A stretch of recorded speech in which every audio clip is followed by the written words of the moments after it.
Welcome back ख़वातीन व हज़रात। अब हम जुमा है और इस मुनासबत से हम बात करें कि इंसानी तारीख़ पर अगर नज़र डालें तो हमें कुरान व हदीस और साबिक़ा उम्मतों के किस्सों में यह हकीकत बार बार नज़र आती है कि जब कौमें अल्लाह की नाफरमानी और सरकशी में हद से गुजर गई तो उन पर अल्लाह का अज़ाब नाज़िल हुआ।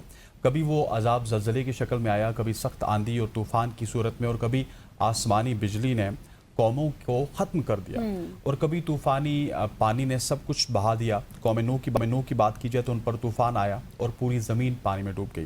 कौम आद को सख्त आंधी और तेज़ तूफ़ान ने नेस्त नाबूद कर दिया। फ़िरऔन और उसकी कौम को समंदर के पानी ने गर्क कर दिया। और ये सब वो मिसालें हैं जो कुरान करीम हमें सुनाता है ताकि इंसान इबरत हासिल करे। आज हम अपने इर्द गिर्द अगर चीज़ों को देखें, आने वाली शदीद सैलाब और तूग़यानी को देखते हैं तो हमें ये याद दिलाती हैं कि अल्लाह का अज़ाब सिर्फ साबका कौमों के लिए नहीं था, ये कहानियाँ नहीं थी, बल्कि जब भी इंसान सरकशी करे, नाफरमानी करे तो कुदरती निज़ाम को बिगाड़ने और कुदरत का इंतकाम मुख्तलिफ सूरतों में सामने आता है। कभी ये आजमाइश की शक्ल में होता है, कभी तंबीह और सज़ा के तौर पर। यही वजह है कि हमें चाहिए कि हम इन आफात को सिर्फ कुदरती हादसा ना समझें बल्कि गौर करें कि कहीं ये हमारे लिए भी वार्निंग तो नहीं। एग्जैक्टली, अल्लाह ताला की तरफ से हमारे लिए वार्निंग तो नहीं है, ये समझना बहुत ज़्यादा ज़रूरी है। और इस पर बात करने के लिए आज हमें इन स्टूडियो ज्वाइन कर चुके हैं मुफ्ती रियासत हुसैन शाह साहब। Thank you so much for your time sir. सबसे पहले जिस इब्तिदा में बात की हज़रत नूह अलैहिस्सलाम की कौम पर जिस तरह से सैलाब आया और जो कुछ भी आफत नाजिल हुई, क्या पैगाम है आज के इंसान के लिए? अल्हम्दुलिल्लाह वस्सलातु वस्सलाम अला रसूलिल्लाह, अम्मा बाद। सबसे पहले तो हमें इस बात को मद्देनज़र रखना चाहिए कि अल्लाह ताला की तरफ से इंसान पे जो भी तकलीफ़ आती है ये अल्लाह की तरफ से कोई जुल्म और ज़्यादती नहीं है। अल्लाह ताला किसी के ऊपर ज़र्रा बराबर भी जुल्म नहीं करते, ये हमारे अपने हाथों की कमाई है।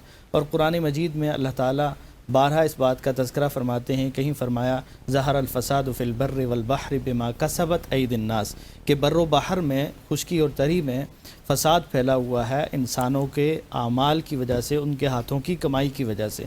और इसी तरह अल्लाह रब्बुल आलमीन ये भी फरमाते हैं कि वमा असाबकुम मिन मुसीबतिन फबिमा कसबत ऐदीकुम, कि जो भी तुम्हें मुसीबत और तकलीफ़ पहुंची है ये तुम्हारे अपने हाथों की कमाई है, हमने किसी के ऊपर कोई जुल्म नहीं किया।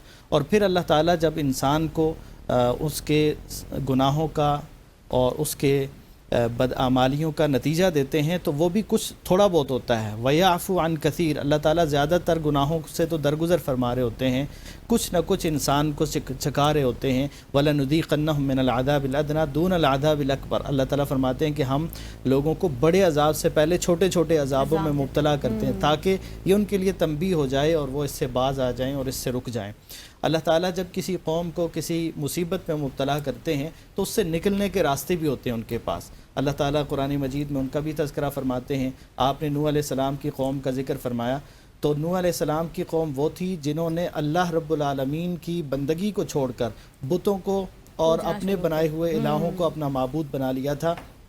और फिर नूह अलैहिस्सलाम के साथ वो इस्तेहज़ा करते थे, मजाक उड़ाते थे।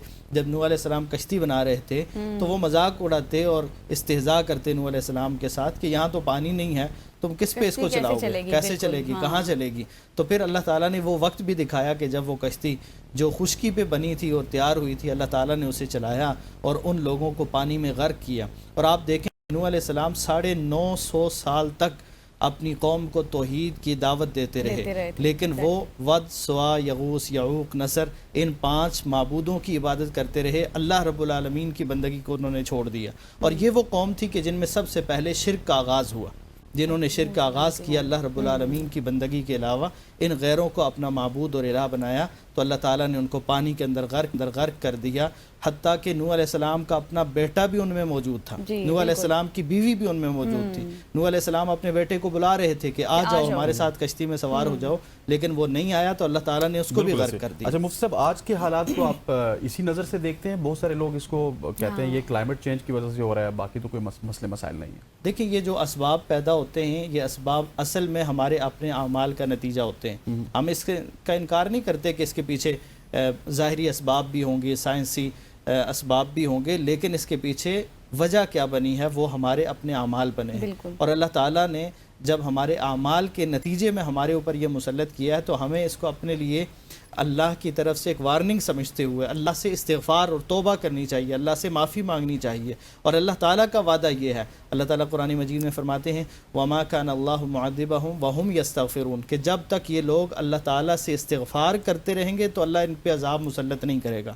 اور آج شاید ہمارے اوپر اجتماعی طور پر سب کے سب لوگ اس لیے ہلاک نہیں ہو رہے کہ نبی کریم صلی اللہ علیہ وسلم، نبی رحمت صلی اللہ علیہ وسلم کی ہمارے لیے دعا ہے کہ اللہ میری امت کو اجتماعی طور پر ہلاک نہ کرنا. تو شاید اس وجہ سے ہم بچ رہے ہیں، ورنہ ہمارے جو اعمال ہیں یہ تو ایسے ہیں کہ شاید ایک لمحہ بھی ہم زندہ رہنے کے قابل نہیں ہیں ہمارے جو کرتوت ہیں.